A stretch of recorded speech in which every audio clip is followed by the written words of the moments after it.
Da biste postigli jednoročnu lepezu, neophodne su vam karte, naravno, ali te karte moraju da budu dobre u širenju, a to je najčešće kod novih karti tako. Znači, nove karte se sve dobro šire i sa njima možete relativno lako da uradite lepezu. Uzmite polovinu tih karti i uradite sledeće. Uhvatite karte ovako, znači kaži prst i mali prst su sa strane i stiskaju karte, znači pritiskaju ih, i ispod su domali i srednji prst. Oni takođe kontaktiraju i ja ovako ih savijem, mogu ovako karte da dovedem u ovaj položaj. I to je upravo onaj položaj u koji treba da se dovedu. Palac je tu slobodan zbog ovakvog držanja i on sada može slobodno tu da kontaktira ove karte gde god je to potrebno, što je u mom slučaju ovde. I čim on to kontaktira, kreće da gura na gore karte. A kaži prst i mali prst se sklanjaju, jer palac gura karte na gore, a ovi dole prsti vuku na dole. Teško je uraditi sporo, treba malo brzine, ali uglavnom palac gura na gore, a ovi prsti vuku na dole.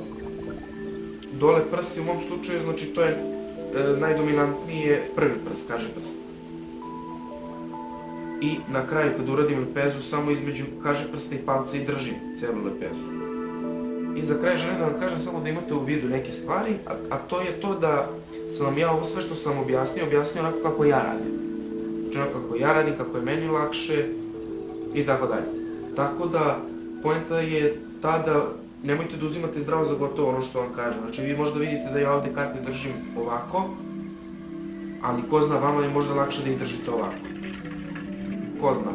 Tako da imajte u vidu takve stvari. Pored toga, za mene ovaj potez je stvar osjećaja. Znači, ja po osjećaju to radim.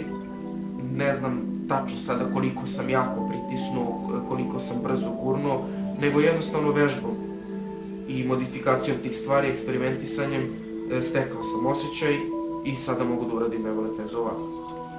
Vremenom kasnije moći ćete da uradite i sa obe ruke, znači vežbajte i to. To je dobro ovako za floreše i tako dalje. Možete da date i gledalcu da izabere kartu na taj način. Dva gledalca mogu da izaberu. To je cela filozofija iza ove lepeze. Ključ je vežba kao i uvek, znači samo vežbajte i vremenom ćete naučiti